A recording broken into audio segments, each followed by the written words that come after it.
तो आज कांग्रेस की तरफ से एआई समिट में भारत मंडपम में विरोध प्रदर्शन किया गया और इसे लेकर बीजेपी ने अब निशाना साधा है कि कांग्रेस ने देश का अपमान किया। ये बीजेपी की तरफ से कहा गया है।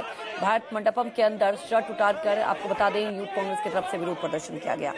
भारत मंडपम में एआई समिट चल रहा है और इसी दौरान ये विरोध प्रदर्शन किया गया। हालांकि अब इसे लेकर बीजेपी ने निशाना साधा है कि कांग्रेस के लिए एआई एंटी इंडिया है। कांग्रेस के लिए एआई उनके लिए इंडिया की तरफ नहीं, ये बीजेपी के लिए नीति नहीं, ये बीजेपी के लिए विरोध नहीं, ये देश के लिए विरोध है, ये कहा गया है बीजेपी की तरफ से। और ये तस्वीरें आपको बता रहे हैं कि जब विरोध किया गया उसके बाद डिटेन कर दिया गया है, लेकिन अब इसे लेकर राजनीति तेज हो चुकी है।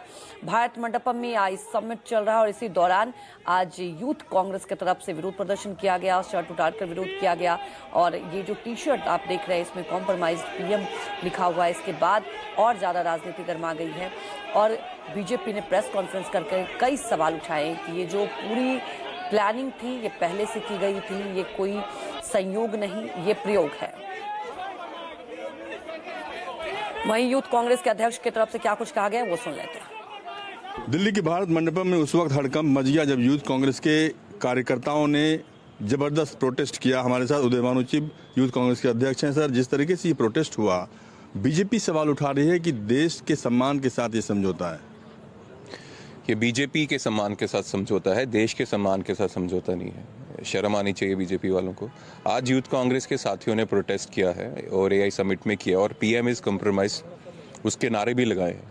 वो इसलिए लगाए क्योंकि रोष है, और रोष हर एक उस युवा को है जो पिछले 12 साल से बेरोजगारी की मार झेल रहा है। रोष इसलिए भी है जो ये जो यूएस डील हुई है, जो अब मेरे को मालूम नहीं पीएम जी ने, मोदी जी ने क्यों डरकर ये डील किया है। शायद एस्पेन फाइल्स में उसका नाम है या अडानी को बचाना चाहते हैं, जिस डील से देश के किसानों को मारने की कोशिश की जाएगी, देश की सुरक्षा के साथ कंप्रोमाइज होगा, जो डाटा है दूसरे देश की कंपनीज को ट्रांसफर होगा, उसके खिलाफ ये प्रोटेस्ट हुआ। कुल कितने कार्यकर्ता आपके थे? और जो प्रेस रिलीज आई है उसमें ये लिखा गया है यूथ कांग्रेस के जाबाज कार्यकर्ताओं ने प्रोटेस्ट किया।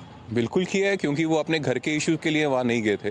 उनके ऊपर जो भी अभी बीजेपी वाले केस डलवाएंगे, उनके घर का कोई ज़मीन का इशू नहीं था, देश के बेरोजगारी का इशू है, देश के किसानों को जो नुकसान होगा इस यूएस डील से जो पीएम ने कंप्रोमाइज़ होकर की है, देश के जवानों को जो और देश की सिक्योरिटी को जो खतरा होगा, ये जो डाटा हमने दूसरी कंट्रीज की कंपनीज को दिया है, उसको रोकने के लिए उसके खिलाफ किया है। तो हम उनके साथ खड़े हैं। आपके वकील भी वहाँ पर पहुँचने की कोशिश कर रहे हैं, उनके बारे में कुछ पता चल पाया कि कार्यकर्ता कहाँ पे हैं अभी इस वक्त? शायद किसी पुलिस स्टेशन में लेके जा रहे हैं, एक टीम है जो फॉलोअप ले रही है पूरा।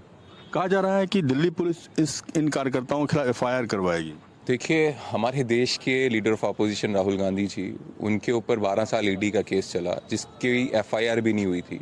उन्होंने राहुल जी को डिस्टर्ब करने की, हरास करने की कोशिश की, पर राहुल जी को पता था वो देश के लोगों का इश्यूज उठा रहे हैं और वो डरे नहीं, और लगातार इन करप्ट लोगों के साथ उन्होंने लड़ाई लड़ी।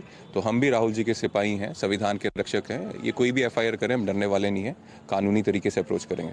धन्यवाद। बातचीत करने लगे। कैमरा पर्सन संजय राहुल के साथ रमन कुमार, दिल्ली न्यूज़ 24।